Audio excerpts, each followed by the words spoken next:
Welcome to the Round 17 Supercoach Coach podcast. And this week we're joined by Dunny. Welcome back to the show, mate. Thanks, Marcus. Great to be back. And Faz, welcome back. G'day, gents. Great to be here. I think the last show we had you both on together, maybe 3 weeks ago I think now. so. Yep. So I'm hoping that you've had some good positive moves up the rankings over the last few weeks to report on. Dunny, might kick off with yourself. How have you gone? How was your weekend? I had a pretty good round, not as good as some in our group, but certainly didn't do too badly. I finished last week with a 23.77. Jumped up in the rankings from when I was here last time, and I'm sitting just inside the top 5,000 at 4,939 at the moment. So I think last time I was on the show, I was sitting around about the 10,000 mark. So had a pretty good run in the buys. Nice. And pretty happy with how I came out of those, particularly with the position of my team. I'll say my final on-field upgrade last week, but I do still have Phillips on field, so he'll be getting upgraded this week. And that should leave me pretty good for the run home, and it'll leave me with about 5 trades left. Yeah, I mean, with the comp as competitive as it is these days, I think top 5,000 is certainly a very happy place to be. And I know, Faz, you've moved up a little bit as well. Last week you didn't make it on the show, but you had a humongous score, which is catapult you upwards. Did you keep it up last week? Yeah, thank you for the shout out last week. I was being talked nicely about until Mark came on and said how crap my ranking was. And I think, unfortunately, said to myself as I was this new goal for the season is just beat Mark. That's all that matters. But he got me this week, so still some work to be done there. It was a little lower for me this week, 23-22. So the prime culprits there, CCJ had him on field with the sum total of 5. That was pretty shocking. I think that's going to be a bit of a theme for the show as CCJ. He's thrown some trade plans into awry, and some teams will be planning to hold him on field for a few more weeks. That's obviously changed a bit now. The other one was Sidebottom with his 33. That was a real shocker. Yeah, I'd say I was even more angry at Sidebottom. Paid, not much for CCJ, so when he gives you a 5, you can't be too upset. But when you've got Sidebottom in as a $500,000 player, particularly when you don't have Dangerfield, that was rough. I was there on Friday night, saw it in person as Dangerfield tore Essendon apart, and it was just even worse when I got back to the car to drive home and saw that he'd torn my Supercoach dreams apart as well. Yeah. We're into that stage of the year where we're hoping for those big scores. I saw a few people hit 2,700 this week. Some massive scores coming in, and with only a few weeks left, we just got to hope we nail our VC and C choices, get the full premium teams out there, and hold on for the ride at the end of the year.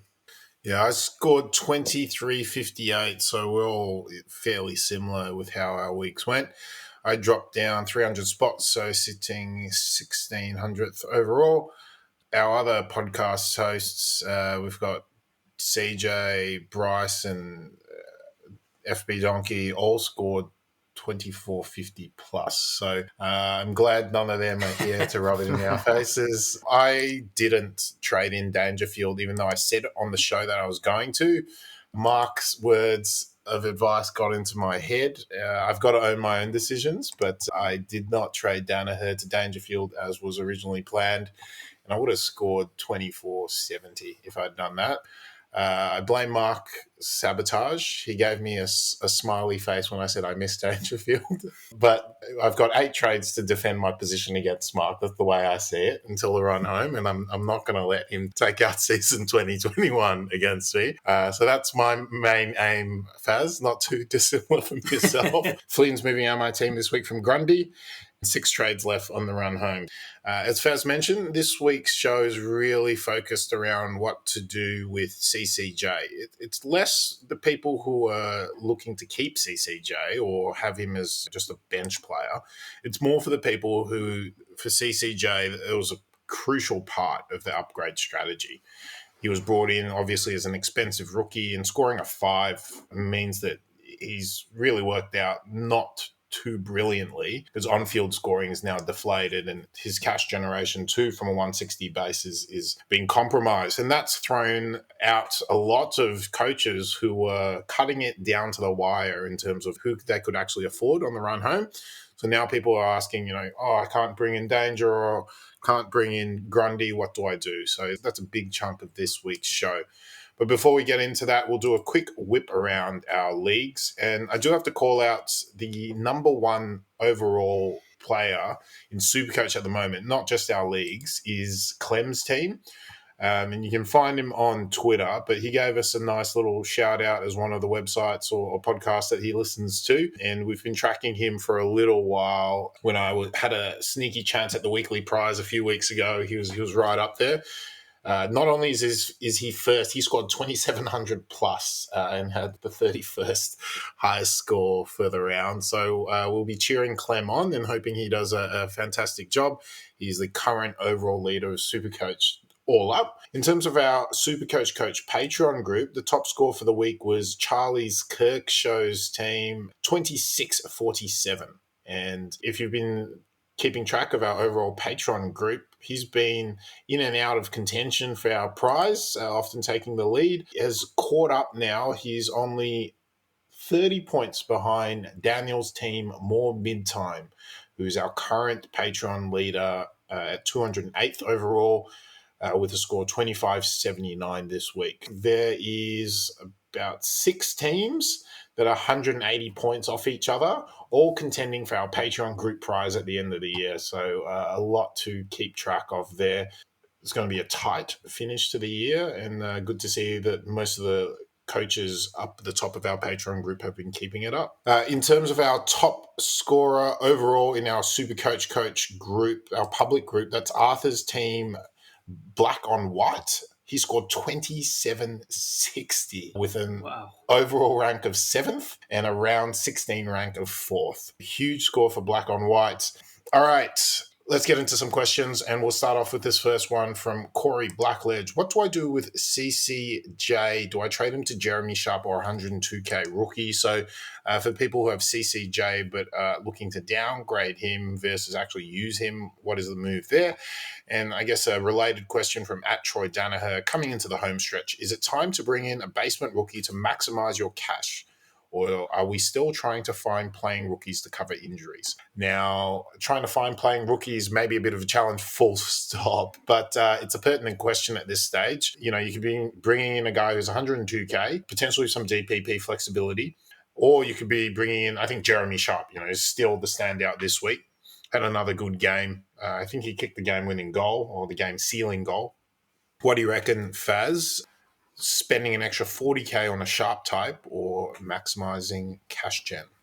Yes, this is a position I found myself somewhat in this week. It wasn't Jeremy Sharp I was looking at, so I'm in the camp of using CCJ as my last upgrade, and it was always planned around Ned Reeves being the downgrade to fuel the upgrade to Grundy. With CCJ's poor score on the weekend, I now can no longer afford Ned Reeves, but I've just got enough cash to get one of the 102k rookies and still get Grundy into my side. So for me, that sort of makes a decision for me, I guess, particularly because Reeves is not even getting games right now. It's round 11, I think, was the last time he played. Segler had another good game weekend, I think. Yeah, that's right. So Segler seems to be holding down that spot, at least in the short term. So there's sort of no great advantage of getting Reeves into the side. And I guess there's a bit of flexibility around with the DPP options for those 102k rookies. So I just took a couple of notes here of the guys that you've got available at 102k, and I think you've pretty much got every position link with only ruck forward. I guess there's no ruck in any other position, but you've got Jacob Edwards from North with the ruck forward, Sam Durham from Essendon, defence mid, Isaac Chugg from Collingwood, defence forward, Jack Saunders mid forward from Hawthorn, and I think that's not a bad option with only 7 weeks left. If you've got enough players this week, 6 weeks after that, opening up one of those DPP links, I think, could be pretty handy. I'm probably going to lean it towards Jacob Edwards. It's probably a pipe dream, but hope that Fullerton might get back at some point this year. That would give me a bit of cover between the ruck and the forward lines. And I guess with Jeremy Sharp as well, to get back to the original question, because he's a mid-only, that's probably the one spot in the ground where I think people have pretty decent bench cover at the moment. Brambles came through in the last few weeks. You had Jai Newcomb as well. A lot would still have the Collingwood defence mid, Trent Bianco. So there's quite a few options there that seem to have got a place in their team. They're probably going to play most of the remaining rounds. So Jeremy Sharp looks like a better scorer than some of those guys, but you really just need them for the off chance that you're missing a player. So I wouldn't be going out of my way to pay the extra cash, lose the DPP flexibility that you have with some of the 1 or 2K players just to get, that marginal better scoring that Sharp might provide over a Newcomb or a Brambles type. Oh, I think you've hit it right on the head there, Faz. I think if you can afford to bring in someone who is playing great, but if you need that extra cash to get that extra 40K, opening up those DPP links is absolutely critical. I'd like to bring in Sharp this week myself, but to do that, I would have to burn my link to the midfield, and I don't want to do that. So I think that's something that I'd sort of look at, because I've got quite a few forward mids in my forward line, but I've only got the one sitting on my bench in the midfield, which is not really good planning by me, but it's sort of where my team's at. And if I can open up that link, that's what I want to do. I've got the forward defence link, the defence mid link all set up. Just got to keep them all going. And you'll find as you go through the remainder of those 7 weeks, if you've got all of those links, as you say, Faz, you can shuffle things around when you do have a player missing, and you should be pretty fine with that. I brought in Reeves the previous week. I guess if you do need to bring in a player who is currently not playing, if you can find one that is a chance to possibly come back into the side like a Reeves type player, then that's probably the one I'd look at. If you're juggling 2 guys at the same price, one who's probably played a few games versus one who hasn't, go for the one who might come back in. You never know, you might get lucky. Very rarely we do, but it'd be a good thing if you can. We want to call out Leo Connolly. He's not 123, he's that 113K mark. His scores have been pretty poor. 23 and 35, stealing off Faz's sheet there. He is probably not a guy you really want on field, but between playing an absolute donut and the guy who I guess could come on field, that may be a consideration. Personally, in my spot, I've got quite a few trades, so I'm hoping that all my injuries, even short-term injuries, will be covered by trades. So I'm extra incentivized to take even a Sam Durham type potentially over taking Leo Connolly. And if you have Trent Bianco, then obviously that just opens up the pivot for you. So I very much resonate with everything that's been said, especially on Jeremy Sharp. He looks like such an obvious player, but there'd just be so few teams that actually need a player like him. You're going to have to be pretty low on trades already. And then you're probably going to also be in a situation where you don't have a Newcomb or a Bramble in the last couple of weeks. Unless you're in a situation where you need the cover in the midfield, Jeremy Sharp's not a necessary trade in because you won't really be using him at this stage. Just before we move on from the rookies, one other name I just want to put out there, probably a bit of a forgotten player, is Finley McRae. With his 6 on the weekend coming on as a sub in the final quarter, he's now dropped down to 112K. Okay. That's not bad. Shocking scores, but if you're looking at a Jack Saunders, there's a few others of those 102K bottom basement price rookies with the mid-forward link. If you don't have Finley McRae already, he'd be a guy to think about. Collingwood are probably out of contention for the finals now. Finley McRae, who keeps being in the emergencies, was the sub this week. We'll probably get a few more games, I'd imagine, for the rest of the year. Could get you the 50 points when you need it in a particular week. So he's just another one that I'd flagged to look out for. Guys like him who are on the fringe, they've been med sub for a few times. It's only going to take 1 or 2 injuries at Collingwood, and he's going to be starting 18 in that team. So that's those ones where you just pick them and you just hope that something happens, that they're going to get games. All right, on to our next question from Shannon Swan, and he's asking about options for Lachie Neale. Now, he's asked if he can use this opportunity to downgrade to mid-price in the midfield and upgrade to CCJ, so like a Pendlebury type from a couple of weeks ago.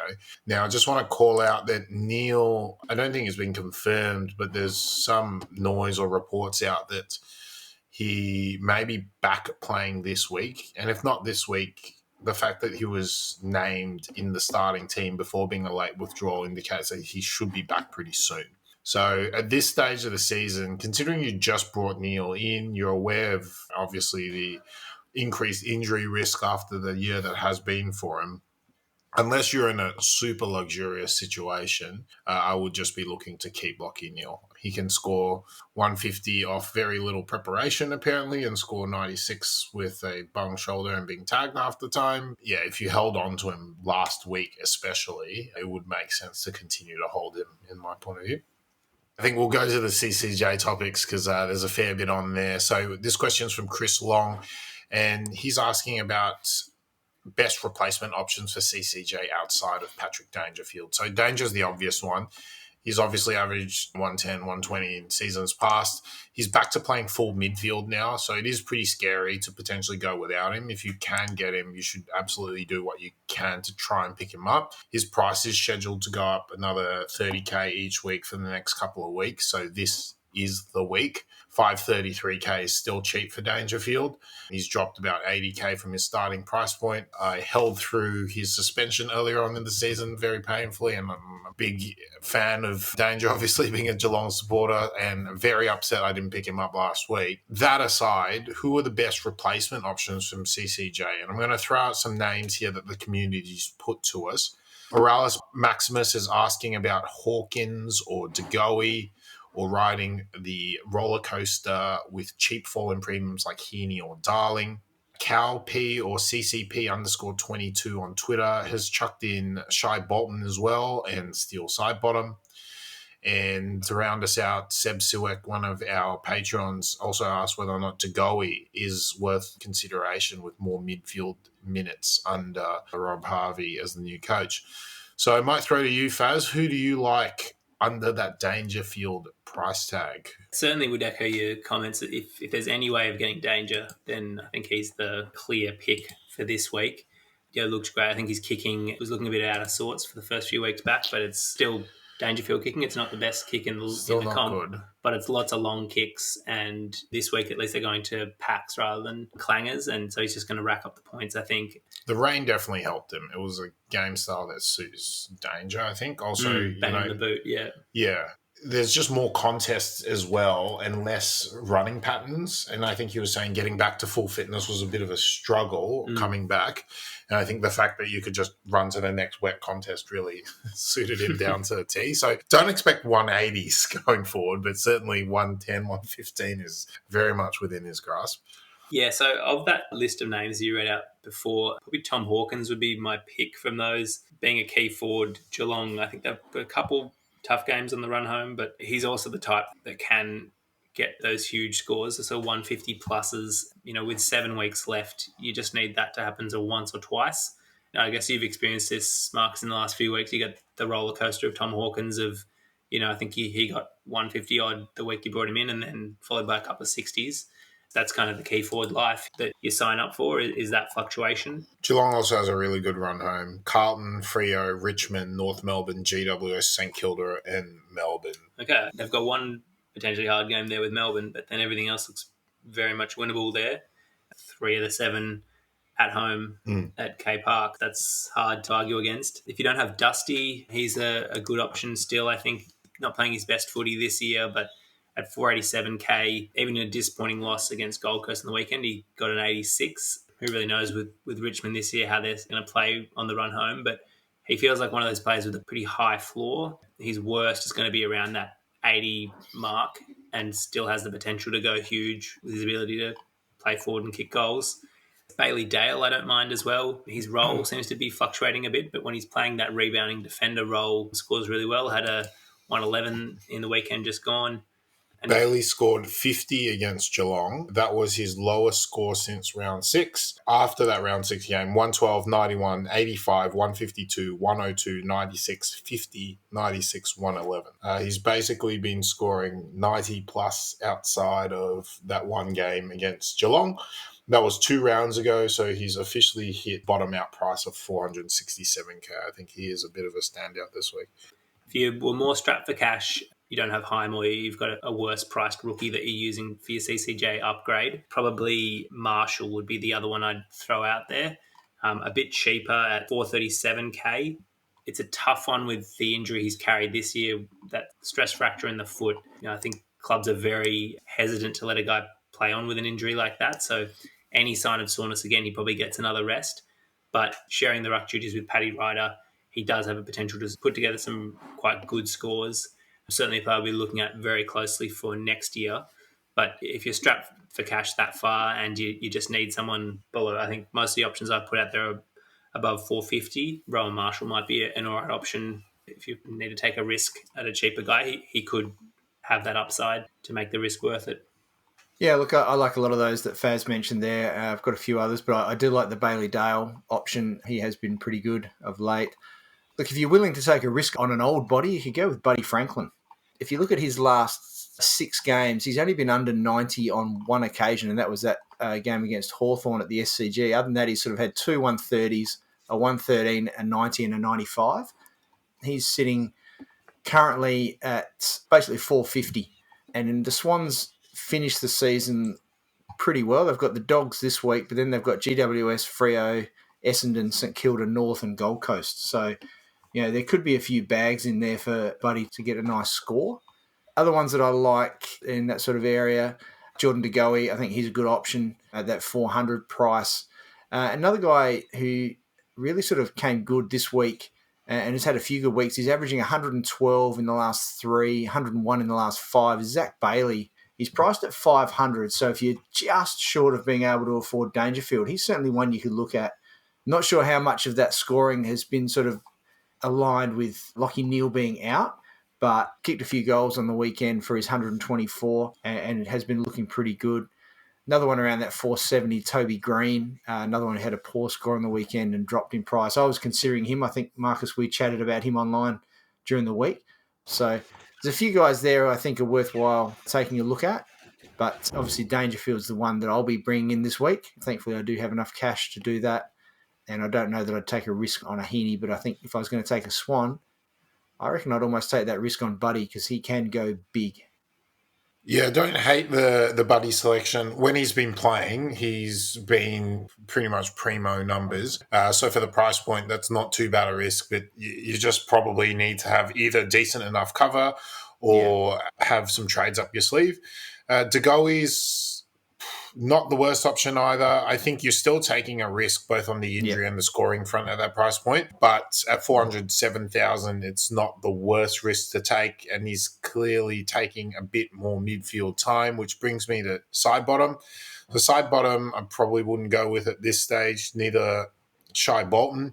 Both players who you've got to question the amount of midfield time that they'll get for the remainder of the season. Considering for Shai's case, some return to injuries from key midfielders, and in side bottom's case, his relative age, the fact that Pendlebury's back in the midfield, etc. Yeah, I think that role has changed a little bit for him. Rowan Marshall, I don't hate. I think he certainly comes with some risk, but I'd only really want to be taking him if you had a ruck forward at your R3 so that you can benefit from that. In terms of my standouts this week, under the Dangerfield price tag, it'd be Bailey Dale probably first, Tom Hawkins second, and then third, Dusty Martin. We had some questions about Jake Stringer as well. I like the Stringer idea. It's just that at 472, it is really probably too expensive. I'd probably almost prefer De Goey at that cheaper price point, both clearly playing the right role. In saying that, Dusty Martin plays the same role too, and he's an absolute all-star who scores 96 in that position. They're arguably maybe even getting a little bit more time up in the clearances than Dusty, but it's a great role, but it's not an absolute lock-it-away sort of role that you'd take any player as long as they were playing in that position. You're still starting in the clearances and then moving forward, so your team needs to play ball with you a little bit for that to work out. Yeah, I think between Hawkins and Dale, who aren't particularly highly selected players at 7% each, those are a couple of pretty good options. And then Dusty, for anyone who doesn't have 67.7% of teams that are Dusty, so probably everyone has them. All right, let's go on to the next question. This one's from @MitchCooper9 on Twitter, and it's basically asking if he has CCJ with Madden and Briggs on bench with 4 trades left, what should he do in that particular situation? Madden, Briggs, and CCJ at this stage will be delivering you a donut. So in that particular scenario, with no real clear turnaround point on the horizon, you probably have to trade. Now, CCJ can come back from injury, but with Lynch and Rewalt back in the team, his place isn't absolutely secured either. So you wouldn't really want to be running with a questionable donut for the foreseeable future. If one of the three of them return this week, then potentially you might not need to trade. But if you're facing a donut with the three of them, then you'd almost certainly have to trade. And if you're in a situation where you were forced to do a downgrade to upgrade CCJ, you would even commit to that, because there's probably no side swap candidates at CCJ's price. Potentially you could look at Heaney, but you're at a point where you're probably happy to do one down, one up, go to 2 trades for the last 6 rounds after this next one gets played, and be reasonably happy with that. It's not an ideal situation, but it's a situation that you might find yourself being forced into. And similar question from @Knight and Nige, asking about a possible forward donut with CCJ out 3 trades out, but he's got a way to side swap to pick up Marshall or Butters in 1 trade. So again, another pretty obvious one. I think 2 trades is okay. It's not ideal, but between running with CCJ out or if you're able to hit a Marshall Butters type, that seems pretty fantastic. This next question is from Christian Slater. He's asking about getting to full premium this week by taking a few substandard premiums like Hawkins and Marshall and ending with 3 trades, or going all the way to Dangerfield, running Bergman at F6 for a while longer, and then having to use 2 trades after that to get somebody closer to finals. He also says, P.S. he has regrets that he took FB Donkey's advice over mine. Not trading CCJ to Danger last week was brutal. And Chris, I bloody feel ya. I think that one seems pretty obvious as well. You've got to do Hawkins, Marshall. I mean, that almost seems fantastic if you finish with that and 3 trades left versus running the risk on Danger and having to field Bergman for longer. That may be a little bit more controversial, though, because of Danger's upside and the inherent risk with Hawkins and Marshall. What do you think about that, Dunny? Do you reckon that's decent advice, or might you lean the other way? I think you're right. This is probably a bit of a 50-50 one here. I guess you have to look at what do you think Hawkins and Marshall can score, for the rest of the season versus what you're going to get out of Bergman and Danger. I think just that upside of Danger is probably what would, worry me a touch. But Bergman's been playing really well. He's been scoring okay. But, you could have both Marshall and Hawkins go over 100, maybe 4 out of those 7 weeks, whereas Bergman's not going to score you hundreds. He's probably going to get you 70s, 80s at best, and you'd be then relying on Danger to hit 150 odd each week to be able to make that trade right. So you've got to look at the combination of the two, not just, I'm going to get Danger, he's going to score me, he's not going to get 180 every week. He's probably going to be closer to 120. And you're right, if Bergman then, sort of falls flat, you're going to have to use a trade or 2 to get rid of him, whereas with Marshall and Hawkins, you can probably ride them out for the next 7 weeks. So I think you're right. On the balance, that's probably the direction I would head. Yeah, I think when you put it that way, Dunny, you're hoping for more to go right in the Danger Bergman scenario, where it's very possible that Danger averages 120 plus on the way home, but that would, I feel like, be best case scenario there. And, that scenario still involves going down to 1 less trade for the remainder of the season to deal with injuries. So I think I like, whether it's Hawkins and Marshall or whether you grab De Goey or one of the other sort of more value options this week, a Bailey Dale, I think I like that option better, and then keeping an extra trade up your sleeve for dealing with injuries on the run home. All right, last question for the week is, what happens if you can't hit Grundy? So there was quite a few people who were waiting for Grundy to bottom out this week. And if you had CCJ or if you had Flynn, that could have potentially run you into a situation where you were slightly short on completing that. The unfortunate part is Darcy is very similarly priced at plus 600k. Nat Nui is in a similar boat, and so is Max Gawn. And they are clearly the 4 top rucks for the year. Now, faced with that, we're having questions around, is it as simple as going to the durability of Goldie now, or should we save the extra 100k and go more to a player like Rowan Marshall?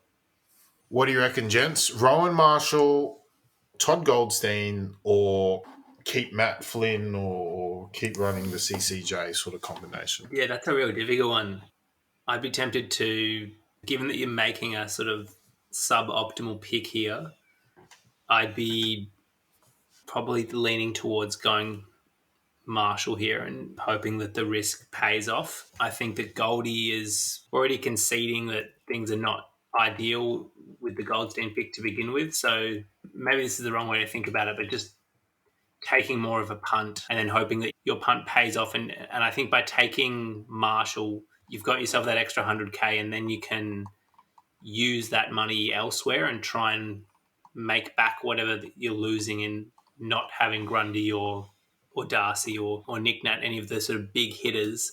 You can put that money to work elsewhere, whether that means that you can get Dangerfield into your side or, there's another trade that you do. Because I think that's the other part. Once we're at this stage of the year where we've just got injury trades, some extra cash can really be huge when a player goes down. That could be what lets you, if, say, a Taranto type was to go down with injury, everyone that's got a pretty empty bank balance has to look at Taranto priced options, who are probably players that will score around what Taranto can score. Whereas if you've got that money sitting there, that lets you jump up and grab a Bontempelli who might drop a bit in price after a poorer score this week. So I think you're making the decision acknowledging that it's not the best decision. You're not taking the best option just because you can't afford it. I'd be hoping that you take a cheaper option in Marshall and then parlay that cash elsewhere. No, I kind of agree with you, Faz.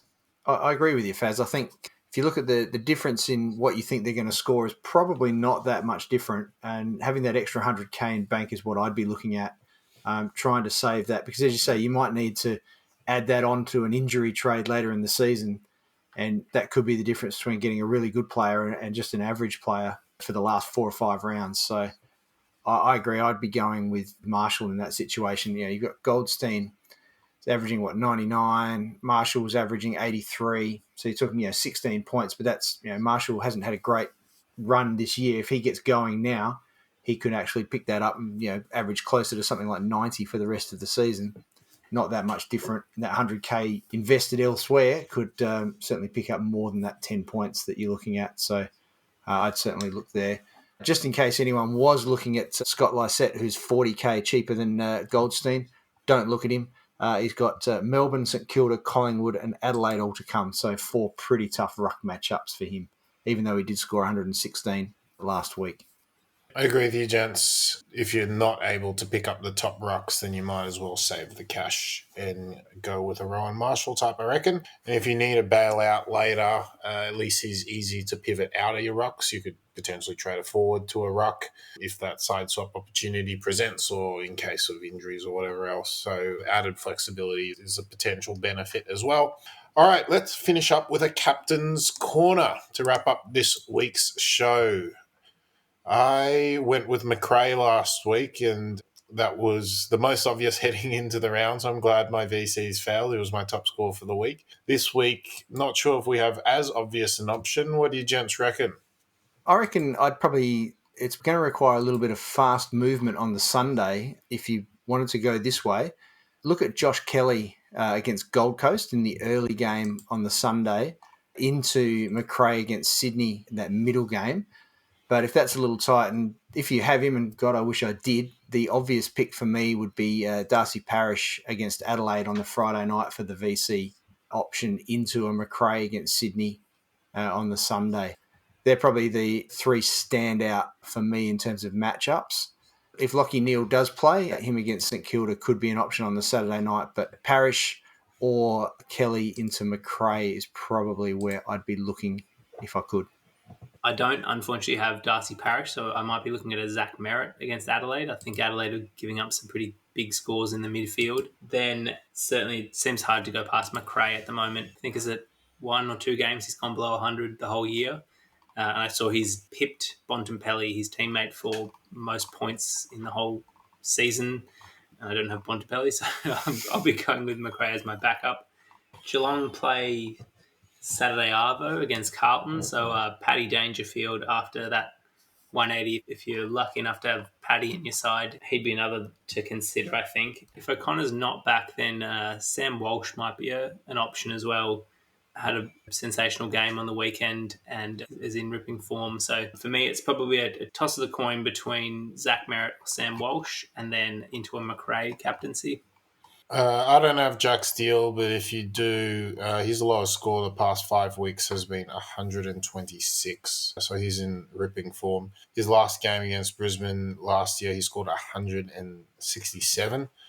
So he's certainly a bit of a standout. Bontempelli, his last two against Sydney, 166 and 158. So also a bit of a standout. And then you've already mentioned Darcy Parish. Essendon against Adelaide definitely looks right for the opportunity. Agree with McRae being a pretty good backup. Should also note Josh Kelly against Gold Coast. Last three, 106, 138, 124.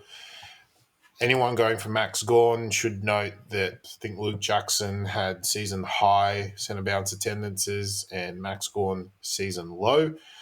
Hoping he'd build into a bit more opportunity as we head toward finals, but it doesn't seem to be happening yet. Probably hold off on Gawn from the C and VC action for now. Yeah, I reckon it's a good week for them to rest Gawn this way. I think you should just have a week off. Awesome. So I think plenty of decent options this week, especially if you're looking at some of the extreme heavy hitters of the comp. Steele, Bont, Parish, McRae, all in exceptional form and probably be your starting points in terms of looking for a captaincy. And with that, we'll wrap up for another week and head to record our patron bonus. Thank you very much, gents, for joining us for another week. I think if people aren't running out of trades already, they will be very shortly. So we ended up having a bit more to talk about this week, which is great. Hopefully there's more decisions that we can continue to dissect on the run home. Any final words from you, Fuzz? No, just look out, Mark. I'm coming for you. Hope the trip's going well, mate. But I hope your Supercoach season does not go well. Yeah, look, it'd be great if Mark can stay in a few more internet dead spots up there in the Northern Territory to allow us to catch up to him. But probably the only other one for the listeners is just beware that there is that game on Monday. I don't think West Coast and North Melbourne are heavily owned sides, but just beware we won't have those final teams until Saturday night. Good call. Thanks, Sonny, and thanks, gents. We'll catch you all, community, next week. See ya. See you next time. Bye.